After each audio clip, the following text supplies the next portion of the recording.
নমস্কার। আমাদের আজকের গল্প বিপ্লব দাসের লেখা প্ল্যাটফর্মের মহিলাটি। অফিস থেকে বেরোতে যে এত দেরি হবে তা কখনোই ভাবেনি অচিন্ত। প্রায় দৌড়তে দৌড়তে স্টেশনে ঢোকে লাস্ট ট্রেনটা ধরার জন্য। প্ল্যাটফর্মে পৌঁছে দেখে ট্রেন ছাড়বে করছে। দৌড়ে একটা কামরায় উঠে পড়ে, হাঁফ ছেড়ে বাঁচে অচিন্ত। লাস্ট ট্রেনটা মিস করলে সমস্যায় পড়তে হতো। অচিন্ত হাজরা কলকাতার একটি ওষুধের কোম্পানিতে কাজ করেন।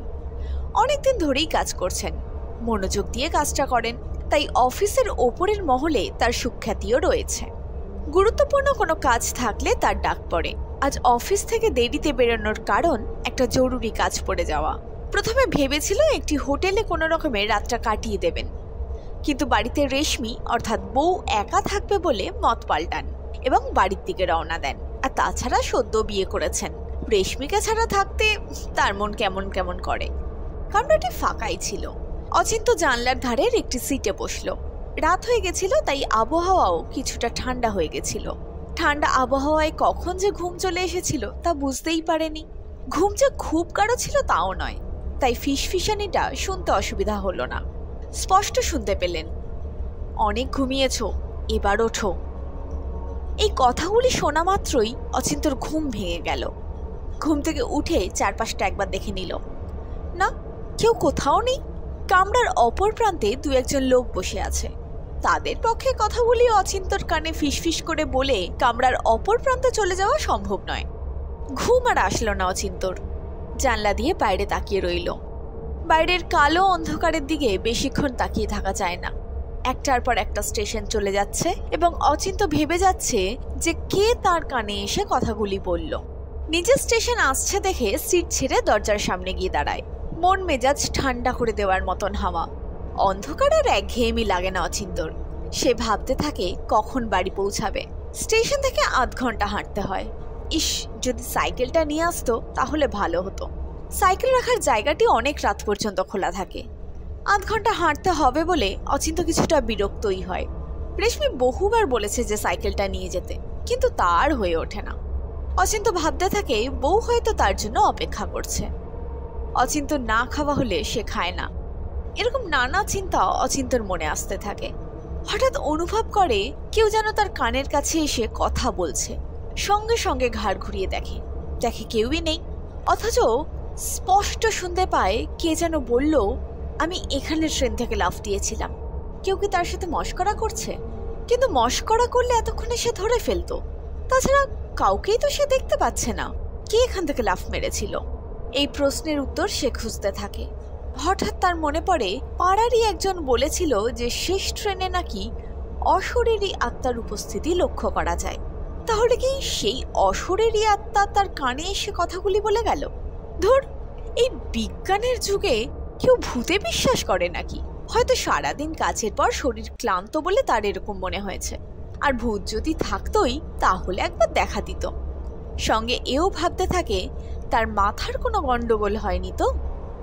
মানসিক রোগীরা অনেক সময় নানান জিনিস দেখে এবং শোনে। এদিকে অচিন্ত স্টেশন চলে এসেছে। ট্রেন থেকে নামার প্রস্তুতি নিতে থাকে।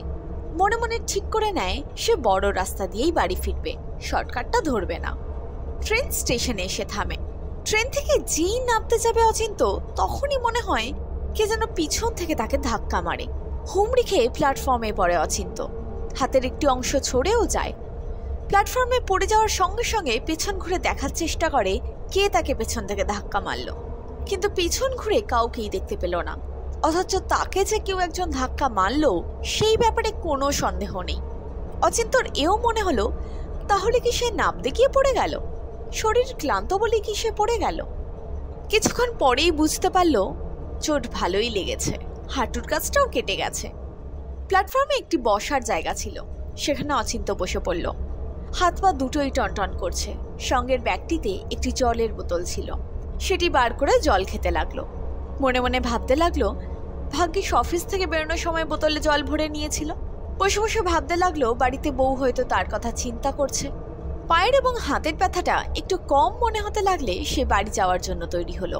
কিন্তু যেই কাঁধে ব্যাগ ঝুলিয়েছে তখনই দেখতে পেল উল্টো দিকের প্ল্যাটফর্মে একজন মহিলা দাঁড়িয়ে রয়েছে।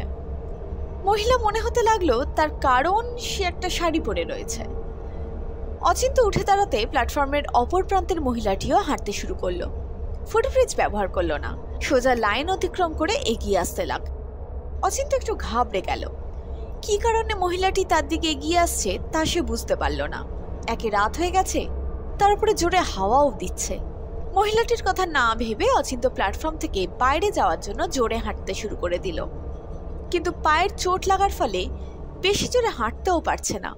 খোঁড়াতে খোঁড়াতে একদিকে প্ল্যাটফর্ম থেকে বাইরে যাওয়ার পথটা দেখে নিচ্ছে, অন্যদিকে তার দিকে ধীরে ধীরে এগিয়ে আসা মহিলাটির দিকেও নজর রাখছে। কিন্তু মহিলাটি আসার আগেই অচিন্ত প্ল্যাটফর্ম থেকে বেরিয়ে রাস্তায় নেমে পড়ে। রাস্তায় নেমেই পিছন ফিরে দেখে মহিলাটি তার পিছু নিয়েছে কিনা। না, কেউ নেই পেছনে। অচিন্তর মনে হয় মহিলাটি বোধহয় প্ল্যাটফর্মেই থাকে, হয়তো ভিখিরি গোছের কেউ হবে। ওকে এত রাতে একা দেখে খাবারের জন্য এগিয়ে আসছিল। ভাগ্যিস কথা হয়নি, কারণ অচিন্তর কাছে খেতে দেওয়ার মতন কিছুই নেই। খাবারের কথা মনে পড়তেই অচিন্ত বুঝতে পারল যে তার জোর খিদে পেয়েছে। রাস্তায় নেমে জোরে হাঁটতে লাগলো। স্টেশনে মহিলাটিকে দেখার পর ঠিক করে নিয়েছে যে সে শর্টকাট ধরবে না, বড় রাস্তা দিয়েই বাড়ি ফিরবে। তাছাড়া শর্টকাটের রাস্তাটি বেশিরভাগ সময়ই অন্ধকার থাকে, বড় রাস্তা দিয়েই যাওয়া উচিত। বড় রাস্তাই ধরল অচিন্ত। রাস্তার কয়েকটা কুকুর ওকে দেখে ডেকে উঠল। অচিন্ত হুশ হুশ বলে কুকুরগুলোকে তাড়িয়ে দিল। কুকুরগুলো অচিন্তর তাড়া খেয়ে দূরে গিয়ে ডাকতে শুরু করলো। অচিন্ত হাঁটতে শুরু করলো, বেশ জোরেই হাঁটতে লাগলো। পকেট থেকে মোবাইল ফোনটা বের করে বউকে ফোন করার চেষ্টা করলো, কিন্তু এ কি, ফোনে কোনো নেটওয়ার্ক নেই। অথচ এমনটা তো হওয়ার কথা নয়। রাতের দিকে দিব্যি নেটওয়ার্ক থাকে, প্রায় রাতের দিকে সে কথা বলে অফিসের কলিগদের সাথে, কিন্তু আজ নেই। মোবাইলটা পকেটে রেখে দিল। কিছুক্ষণ হাঁটার পর অচিন্ত বুঝতে পারল যে রাস্তা তিনি ধরেছেন তা তাকে কখনোই বাড়ি পৌঁছে দেবে না। তাহলে কি সে দিক ভুল করলো? প্ল্যাটফর্মে মহিলাটিকে পাশ কাটাতে অন্য রাস্তায় এসে পড়ল, কিন্তু যখন প্ল্যাটফর্ম থেকে বেরিয়েছিল তখন যে রাস্তা রোজ ধরেন সেই রাস্তাই ধরেছিল। ভুল রাস্তায় সে কিভাবে এসে পড়ল তা অচিন্ত নিজেই বুঝে উঠতে পারছে না। হঠাৎ অচিন্তর মনে হলো কেউ যেন কানের পাশে এসে ফিসফিস করে বলে, এবার কি করবে? কথাটি শুনে অচিন্ত ভয় পেয়ে যায়। তাহলে কি শেষ পর্যন্ত কোনো অশরীরীর খপ্পরে পড়ল? চারপাশ ভালো করে দেখতে লাগলো, যদি কিছু চেনা পড়ে, কিন্তু কিছুই চেনা লাগে না। অচিন্তর মনে হয় সে প্রথমবারের জন্য এই জায়গাটায় এসেছে।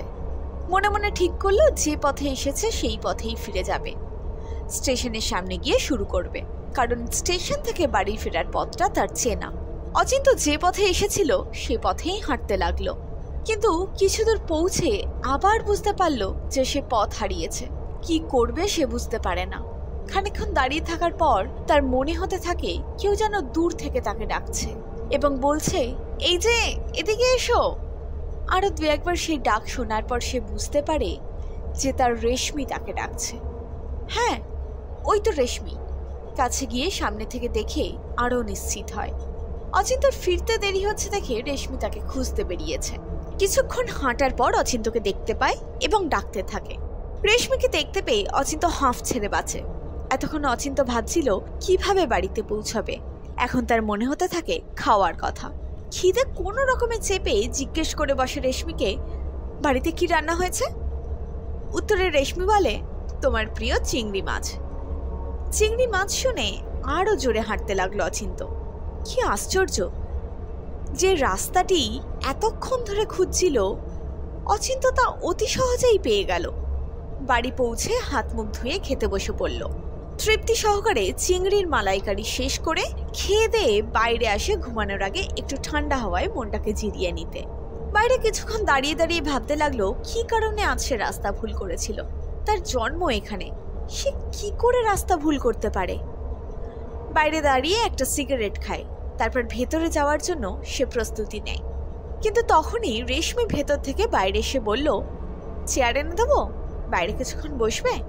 অচিন্ত ভাবলো কিছুক্ষণ বাইরে বসা যাক, সুন্দর হাওয়া বইছে। তাই রেশমিকে বলল চেয়ারটা এনে দিতে, যদি তাতে তার কাজে কোনো অসুবিধা না হয়। রেশমি চেয়ার এনে দিল। চেয়ারে বসে ভাবতে লাগলো আজ সন্ধ্যের পর থেকে তার সাথে কি কি হয়েছে। ভাবতে ভাবতে অচিন্তর মনে পড়ল যে রেশমির সাথে রাস্তায় দেখা হওয়ার থেকে একবারও রেশমি তার সামনে আসেনি। যেটুকু কথাবার্তা হয়েছে তা দূর থেকে। তারপর তার মনে হলো হয়তো কাজে ব্যস্ত, তাই ওকে সময় দিতে পারেনি। এই ভাবতে ভাবতে অচিন্ত চেয়ারে বসেই ঘুমিয়ে পড়ল। ঘুম ভাঙল ট্রেনের হুইসেলের আওয়াজে। ঘুম থেকে উঠে ভাবে ভোর হয়ে গেছে, কিন্তু ভোর কোথায়? চারপাশে তো নিকষ কালো অন্ধকার। অচিন্ত অবাক হয়ে দেখে যে সে ট্রেনের প্ল্যাটফর্মের একটি চেয়ারে বসে রয়েছে, অথচ তার স্পষ্ট মনে আছে এই কিছুক্ষণ আগে সে তার বাড়ির বাইরে একটি চেয়ারে বসেছিল। ইতিমধ্যে ট্রেনটি চলে গিয়েছে, প্ল্যাটফর্ম সম্পূর্ণ ফাঁকা, কিন্তু উল্টো দিকের প্ল্যাটফর্মে কেউ একজন দাঁড়িয়ে রয়েছে না। ভালোভাবে দেখার পর বুঝতে পারে উল্টো দিকের মানুষটি আসলে একজন মহিলা। আরে, এরকম একজন মহিলাকেই তো ট্রেন থেকে নামার পর দেখেছিল। সব গুলিয়ে যাচ্ছে অচিন্তর। কিভাবে সে প্ল্যাটফর্মে এসে হাজির হলো তা বুঝতেই পারছে না। এদিকে উল্টো দিকের প্ল্যাটফর্মে দাঁড়ানো মহিলাটি হাঁটতে শুরু করে দিয়েছে, রেল লাইন পার করে তার দিকেই আসছে। অচিন্ত উঠে দাঁড়ালো, হাঁটতে শুরু করে দিল, কিন্তু এবার আর আগের বারের মতন হলো না। অর্থাৎ ওই মহিলাটির মুখোমুখি হওয়া থেকে নিজেকে বাঁচানো গেল না। মহিলাটি অচিন্তর সামনে এসে দাঁড়িয়েছে, শাড়ি পরা, মাথায় ঘোমটা, অবিকল রেশমির মতো কথা, গলার আওয়াজও প্রায় এক। সে অচিন্তর কাছে জানতে চাইল, চেয়ার এনে দেব, বাইরে কিছুক্ষণ বসবে? কি আশ্চর্য, এই কথাগুলো তো কিছুক্ষণ আগের রেশমি অচিন্তকে জিজ্ঞাসা করেছিল। অচিন্ত কি করবে বুঝতে পারছিল না। হঠাৎ দেখল যে মেয়েটির পা দুটো ওপরের দিকে উঠে গেল। এই দৃশ্য দেখে অচিন্ত আর ঠিক থাকতে পারল না, অজ্ঞান হয়ে প্ল্যাটফর্মে পড়ে যায়। জ্ঞান ফেরে পরের দিন সকালবেলায়, দেখল নিজের বাড়িতে নিজের বিছানায় শুয়ে রয়েছে। রেশমি তার মাথায় হাত বুলিয়ে দিচ্ছে। সুস্থ হয়ে উঠে জানতে পেরেছিল বহু বছর আগে এক মহিলা ওই স্টেশনের সামনে আত্মহত্যা করেছিল। মেয়েটির বিয়ে ভেঙে গেছিল। তারপর থেকে মাঝে মাঝে যারা দেরি করে বাড়ি ফেরে তাদেরকে এইভাবেই ভয় দেখায়। পরে এও জানতে পেরেছিল যে সকালবেলা তাকে অচৈতন্য অবস্থায় প্ল্যাটফর্মের এক হকার দেখতে পায়, সেই লোকজনকে খবর দেয়। এই ছিল আমাদের আজকের গল্প। যদি আজকের গল্পটি আপনাদের ভালো লাগে তাহলে অবশ্যই ভিডিওটাকে লাইক করুন এবং চ্যানেলটাকে সাবস্ক্রাইব করুন।